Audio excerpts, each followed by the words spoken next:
Hello guys, welcome back to my another new blog. তো তোমাদের সঙ্গে আজকে আমি সারাদিনে কি করছি না করছি খুঁটিনাটি যত কিছু আছে তোমাদের সঙ্গে আজকে শেয়ার করব। তো একদম সকালে আমি মাছ নিয়ে চলে এসেছি, আর কি মাছ আছে সেটাই তোমাদেরকে আগে প্রথমে দেখিয়ে নিই। তো এই যে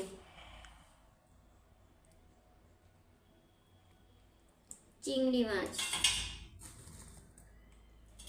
তো এখানে এই যে সবগুলো এখানে আমি ঢেলে নিচ্ছি, ঠিক আছে।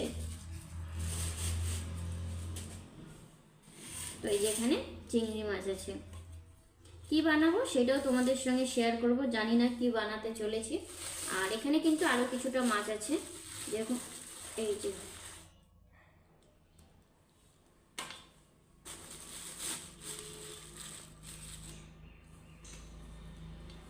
তো আর এই যে এগুলো মাছ আছে। তো তোমরা এই মাছগুলোকে কি বলো অবশ্যই কিন্তু কমেন্টে জানাবে, ঠিক আছে। তারপরে যে মানে মিক্স আছে সব রকমের মাছ, ঠিক আছে।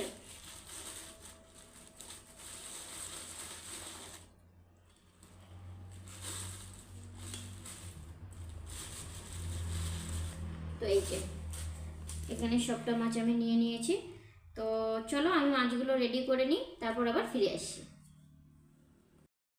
তো এই যে মাছগুলো একদম বানিয়ে তারপরে একদম ধুয়ে সব রেডি করে নিয়ে এখন ভাজতে চলে এসেছি।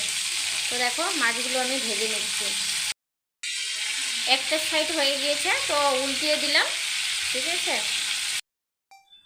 তো এই যে চিংড়ি মাছটা বানাবো তার সব কিছু রেডি করে নিয়েছি, এখানে জিরা ফোড়ন দিয়ে দিলাম, আর এই যে পেঁয়াজটা দিয়ে দিচ্ছি, ঠিক আছে।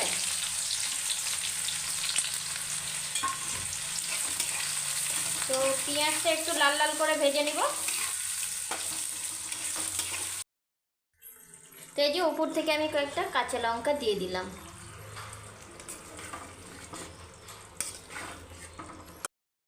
তো এই যে চিংড়ি মাছ কিন্তু একদম রেডি হয়েছে, এবার খাবো, চলো তোমাদের সঙ্গে শেয়ার করব। তো একদম রান্না কমপ্লিট, তারপর কিন্তু খেতে বসে গেছি। তো আজকে কি কি আছে সেটাই তোমাদের সঙ্গে শেয়ার করব। তো এখানে যে প্লেন ভাত নিয়ে নিচ্ছি, এটা হচ্ছে পালং শাকের সবজি, আর এখানে স্যালাড আছে, আর চিংড়ি মাছটা তোমাদের সঙ্গে শেয়ার করেছি কিন্তু আর এইটা শেয়ার করিনি। এইটা কিন্তু উচ্ছে আলু দিয়ে একটা পাতলা করে মশলা ছাড়া শুধু কাঁচা লঙ্কা দিয়ে কিন্তু এই ঝোলটা বানিয়েছি। তো চলো খেয়ে নিই।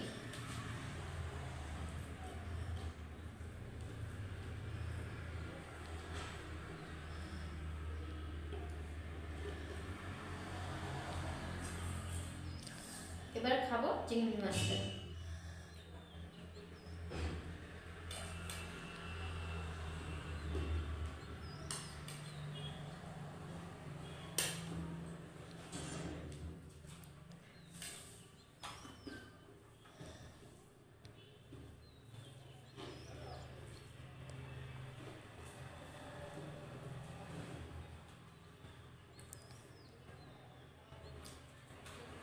জাস্ট অসাধারণ লাগছে, অসাধারণ।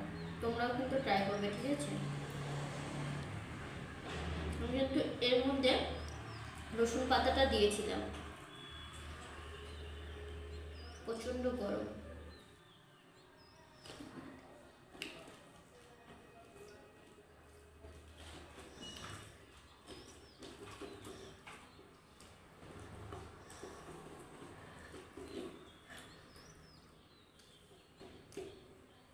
তো চলো আমি খাওয়া শেষ করি, আর তোমরা তাড়াতাড়ি আমার চ্যানেলটাকে ফলো করে দিও। চলো টাটা।